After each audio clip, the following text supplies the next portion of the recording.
Hello दोस्तों, स्वागत है आपका हमारे यूट्यूब चैनल टारगेट यूकेएसएससी में। ठीक है। तो दोस्तों, आज है आपके उत्तराखंड 20 इंपॉर्टेंट क्वेश्चंस का 8वां पार्ट। तो मैं जिसमें आपके साथ 20 क्वेश्चन डिस्कस करता हूं। साथ ही उन 20 क्वेश्चनों के इर्द गिर्द जितने भी इंपॉर्टेंट क्वेश्चन बन सकते हैं उनको भी आपके साथ डिस्कस करता हूं। तो चलिए शुरू करते हैं। पहला क्वेश्चन है कि राज्य में जाह्नवी नौला किस जनपद में मौजूद है। तो राज्य में जो जाह्नवी नौला है ये कहाँ है आपका? पिथौरागढ़ जनपद के गंगोली हाट के निकट है। ठीक है। तो आपको जगह का नाम भी ध्यान रखना है। पिथौरागढ़ के किस जनपद किस स्थान के निकट है? आपके गंगोली हाट के निकट है। ठीक है। बात करें जाह्नवी नौला की, तो नौला गढ़वाल या कुमाऊं में किसको बोला जाता है? पानी के धारे को बोला जाता है। ठीक है। तो नौला क्या होता है? पानी की धारा होता है, उसी को क्या बोला जाता है? नौला बोला जाता है। ठीक है। बात करें गंगोली हाट, तो ये कहाँ है? आपके गंगोली हाट के निकट है। ठीक है। गंगोली हाट के निकट ये आपके दो फेमस स्थान और है जिनको आपको ध्यान रखना है। एक है आपका पाताल भुवनेश्वर गुफा। ठीक है। कौन सा? पाताल भुवनेश्वर गुफा भी आपका कहाँ है? गंगोली हाट पिथौरागढ़ में मौजूद है। ठीक है। उसके अलावा आपका हाट कालिका मंदिर। ठीक है। हाट कालिका मंदिर भी आपका कहाँ है? पिथौरागढ़ में मौजूद है। ठीक है।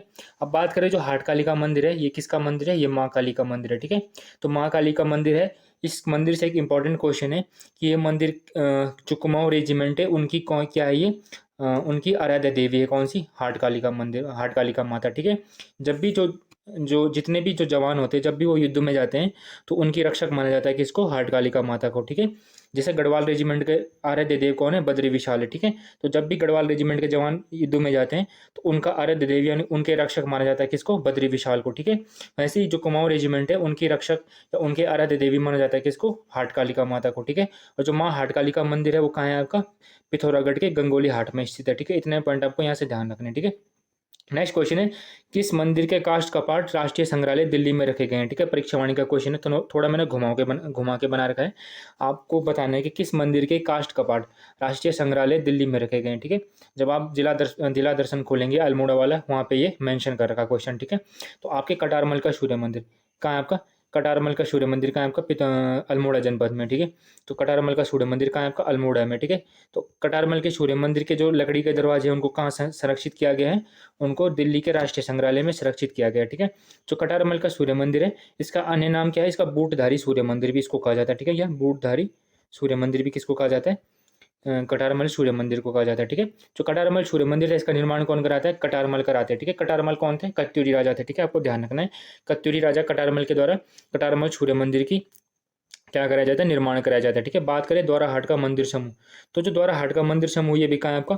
अल्मोड़ा जनपद में है। ठीक है। और इसको क्या कहा जाता है? मंदिरों की नगरी कहा जाता है। किसको? द्वारा हाट को। ठीक है। क्योंकि यहाँ बहुत सारे मंदिर, इसलिए द्वारा हाट मंदिर समूह को क्या कहा जाता है? मंदिरों की नगरी कहा जाता है। और कहाँ है आपका? या आपका अल्मोड़ा जनपद में। उसके अलावा जागेश्वर मंदिर समूह, जागेश्वर मंदिर समूह भी कहाँ है आपका? अल्मोड़ा में। ठीक है। आपको ध्यान रखना है। बाकी जो बद्री धाम है आपका चमोली जनपद में। ठीक है। बद्रीनाथ मंदिर कहाँ है आपका? चमोली जनपद में। ठीक है। इतने पॉइंट आपको ऐसे ध्यान रखने हैं। अगला क्वेश्चन है, उत्तराखंड जनजातियों का इतिहास नामक किताब किसकी है? तो इंपॉर्टेंट रचना है उत्तराखंड जनजातियों का इतिहास नामक रचना किसकी है? ये आपकी जयसिंह रावत की। ठीक है। किसकी है? जयसिंह रावत की है। ठीक है। इंपॉर्टेंट किताब है उत्तराखंड जनजातियों का इतिहास।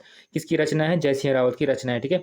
उसके अलावा यहाँ पे दो तीन नाम और है आपको ध्यान रखने हैं। D D Sharma, D D Sharma की एक फेमस रचना है हिमालय के खस। हिमालय के खस नामक रचना किसकी है? डी डी शर्मा की। ठीक है। आपको ध्यान रखना है। उसके अलावा बसंती बिष्ट, तो बसंती बिष्ट जी की फेमस रचना है नंदा के जागर। कौन से? नंदा के जागर। तो नंदा के जागर नामक रचना किसकी है? बसंती बिष्ट जी की है। ठीक है।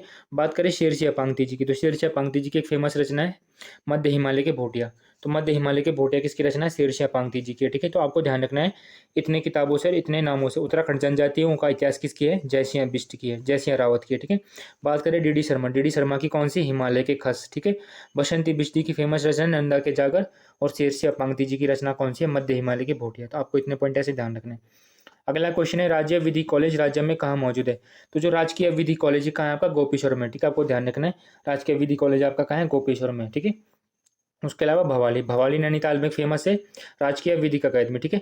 दोनों अलग अलग है, नाम में सेम है पर दोनों में थोड़ा सा अंतर है। ये कौन सा है? गोपेश्वर वाला राजकीय विधि कॉलेज। तो जो राजकीय विधि कॉलेज वो कहाँ है आपका? गोपेश्वर में। जबकि राजकीय विधिक अकादमी, जो राजकीय विधिक अकादमी है, अकादमी कहाँ है आपका? भवाली नैनीताल में। ठीक है। भवाली नैनीताल में। इसकी स्थापना की बात करें तो इसकी स्थापना कब की जाती है? 2004 में की जाती है। तो आपको ध्यान रखना है, राजकीय विधि कॉलेज कहाँ है आपका? गोपेश्वर में। जबकि राजकीय विधिक अकादमी कहाँ है आपका? नैनीताल के भवाली में स्थित है। और कब इसकी स्थापना की जाती है? 2004 में की जाती है। ठीक है। महरूड़ी कस्तूरी मृग अनुसंधान केंद्र की स्थापना बागेश्वर में कब की जाती है? तो जो एक कस्तूरी मृग का अनुसंधान केंद्र है, कौन सा? महरूड़ी कस्तूरी मृग अनुसंधान केंद्र, इसकी स्थापना बागेश्वर में कब की जाती है? 1977 में की जाती है। ठीक है। यहाँ पे कुछ और अन्य डेट्स दे रखी है जिनको आपको ध्यान रखना है, जैसे कि 1972।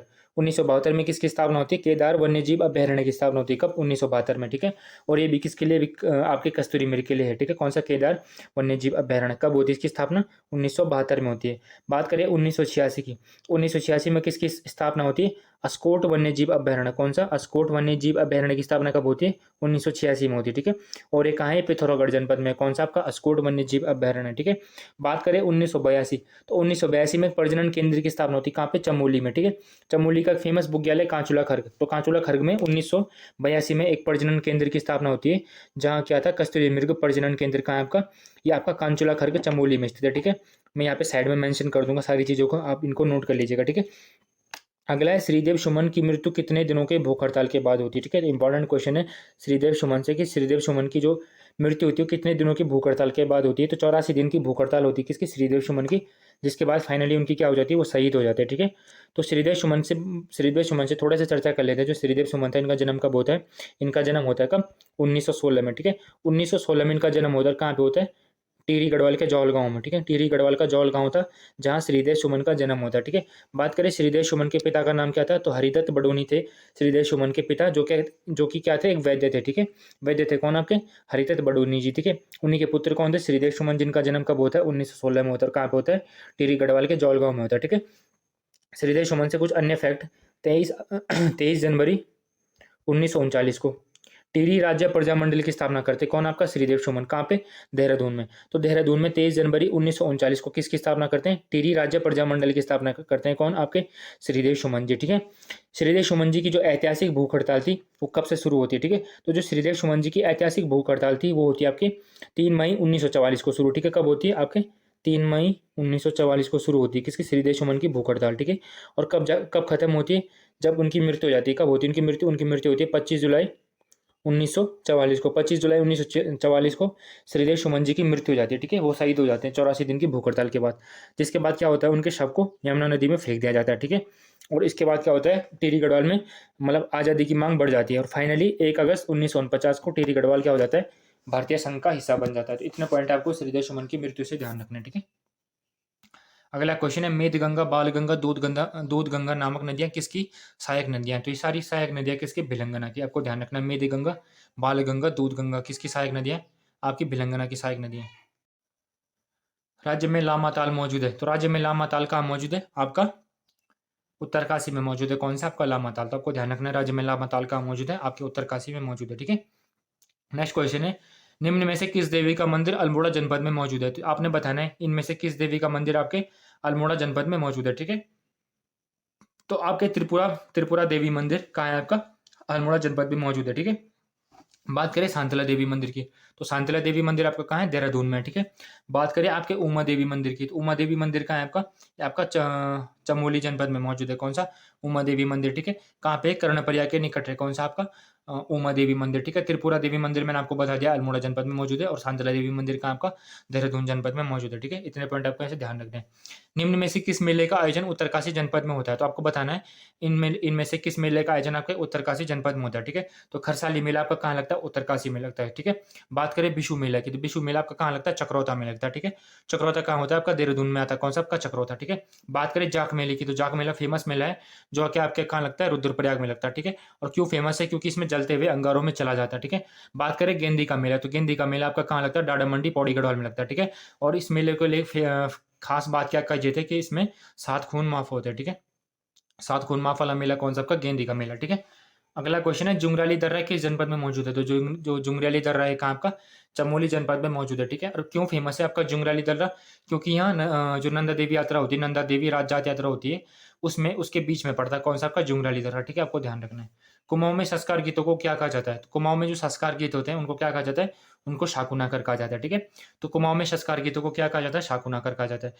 इन्हीं संस्कार गीतों को गढ़वाल में क्या कहा जाता है? मांगल कहा जाता है, ठीक है। आपने सुना होगा जब भी कोई धार्मिक कार्य होता है, कोई शादी ब्याह मुंडन वगैरह होता है, तो उसमें मांगल गाया जाता है। उसको गढ़वाल में क्या कहा जाता है? मांगल कहा जाता है। जबकि उसी मांगल को कुमाऊं में क्या कहा जाता है? शाकुनाकर कहा जाता है। और उसी मांगल को जौहर वैली पिथौरागढ़ में क्या कहा जाता है? शौगुना कहा जाता है। तो 3 अलग अलग नाम है, 3 अलग अलग जगहों के लिए कही जाती है, ठीक है। जैसे गढ़वाल में इनको क्या कहा जाता है? मांगल, ठीक है। कुमाऊं में शाकुनाकर, और शौगुना कहा जाता है आपका जौहर वैली पिथौरागढ़ में, ठीक है। तो आपको ध्यान रखना है। ब्रह्म कमल राज्य में कितनी ऊंचाई में पाया जाता है? तो जो ब्रह्म कमल है वो राज्य में कितनी ऊंचाई में पाया जाता है?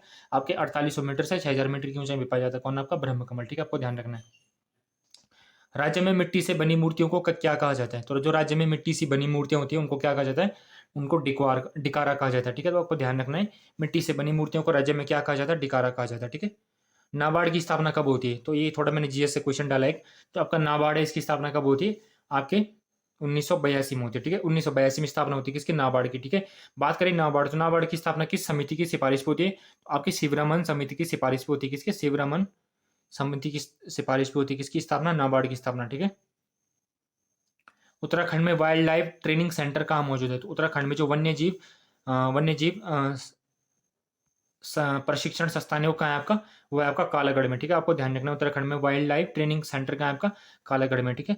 अगला क्वेश्चन है, घोड़ाखाल में मौजूद गोलू देवता मंदिर का निर्माण किसने करवाया था? तो बाज बहादुर चंद के द्वारा आपके घोड़ाखाल में जो कौन सा मंदिर है? गोलू देवता का मंदिर है, उसका निर्माण करवाया गया था। ठीक है, जो गोलू देवता उनको क्या कहा जाता है? उनको कुमाऊं में न्याय का देवता कहा जाता है। किसको? गोलू देवता को। ठीक है, आपको ध्यान रखना है, कुमाऊं में न्याय का देवता किसको कहा जाता है? गोलू देवता को कहा जाता है। जबकि कुमाऊं में न्याय की देवी किसको कहा जाता है? जिया रानी को कहा जाता है। ठीक है, तो आपको ध्यान रखना है, जिया रानी को कुमाऊं में न्याय की देवी कहा जाता है, जबकि न्याय का देवता किसको कहा जाता है? गोलू देवता को कहा जाता है। एक क्वेश्चन बनता है कि उत्तराखंड सॉरी गढ़वाल में आपका न्याय का देवता किसको कहा जाता है? तो गढ़वाल में आपका न्याय का देवता कहा जाता है किसको? पोखू महाराज को। ठीक है, पोखू महाराज को गढ़वाल में न्याय का देवता कहा जाता है। ठीक है, और जो पोखू देवता है इनका मंदिर कहाँ है आपका? इनका मंदिर है आपका उत्तरकाशी में। ठीक है, उत्तरकाशी में मंदिर है किनका? पोखू देवता का मंदिर। ठीक है, और इस मंदिर के बारे में एक विशेषता है, इस मंदिर में जो पुजारी होता है वो उल्टी पीट करके पूजा करते हैं, यानी कि भगवान को मुंह नहीं दिखाना होता है इस मंदिर में। ठीक है, यानी कि भगवान का चेहरा नहीं देखना होता। ठीक है, इसलिए ये मंदिर फेमस है। इसको क्या कहा जाता है? गढ़वाल में इनको न्याय का देवता कहा जाता है। ठीक है, आपको ध्यान रखना है। उत्तराखंड में किस गीत को खेत में रोपाई के अवसर पर गाया जाता है? तो जो आपका हुड़किया बोल है, इसको उत्तराखंड में किस में? खेत में रोपाई के अवसर पर गाया जाता है। ठीक है, किसको? हुड़किया बोल को। ठीक है, आपको ध्यान रखना है।